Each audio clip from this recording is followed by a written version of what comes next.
Bismillahir Rahmanir Rahim. In the name of Allah, the most gracious, the most merciful. My name is Subhan Abdullah. I'll be the narrator for this story written by my father, Abdurrahman Abdullah, aka Anagil. Isumatura Part 3. Although Khadra does not have a foster brother she's afraid of in her new home, she got in the habit of drinking, and when her new guardians are out of the house, she looks through the fridge and opens a can of beer. Only one person is aware of Khadra's situation, a nurse named Fatima who took care of her while she was hospitalized.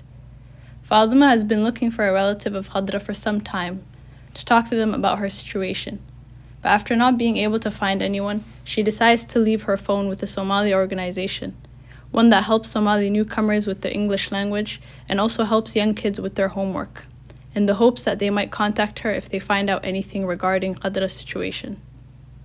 Khadra's mother, Qali, always calls Maryan to ask her if her daughter is alive or dead, and Maryan would tell her that she has no news about Khadra ever since she was taken from her. Qali cries out loud to herself and says, "I don't sleep.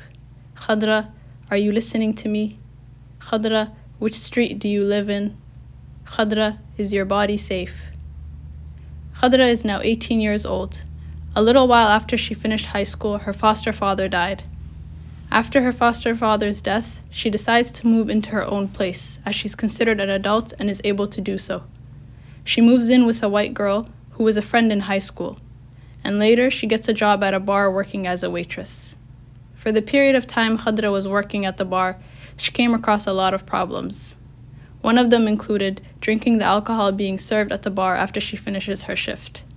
This caused Khadra to get into multiple fights with the customers at the bar. A year later, Khadra was fired from the bar.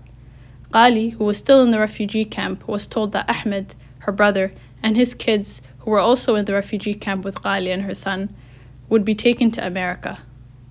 Qali was very happy to hear that her brother and his kids would be going to America. Her happiness wasn't because he would be able to send her money and take care of her and her son, but rather it was from the fact that he could find out whether or not her daughter Khadra was alive. 2 weeks after Ahmed and his kids passed the medical test, they were taken to Minneapolis, Minnesota. Ahmed began to look for his niece Khadra a couple of days after landing in America.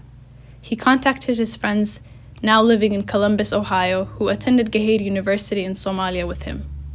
His friends promised him they would try to find any news on Khadra day and night and would not stop until they found something. Khadra's roommate often smokes and drinks, and sometimes she would give Khadra a cigarette so she could smoke with her.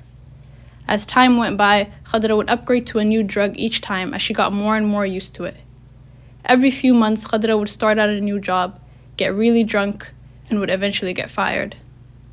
Qali often asked herself what kind of curse befell the Somali nation that there is constant fighting and famine that keeps increasing with each year.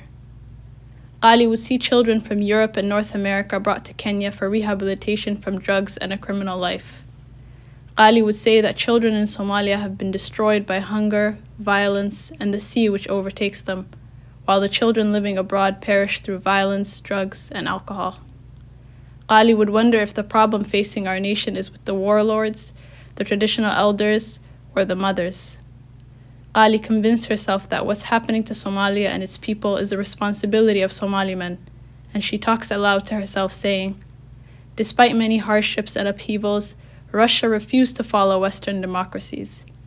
The Lebanese Muslims and Christians fought many battles with each other, with each wanting their religion to be superior. And our Somali men hit us with rockets and artillery. Our children, Hassan swallowed by the sea, and Shukri a refugee in Rome. Oh, fear your Lord. Why are you destroying us?"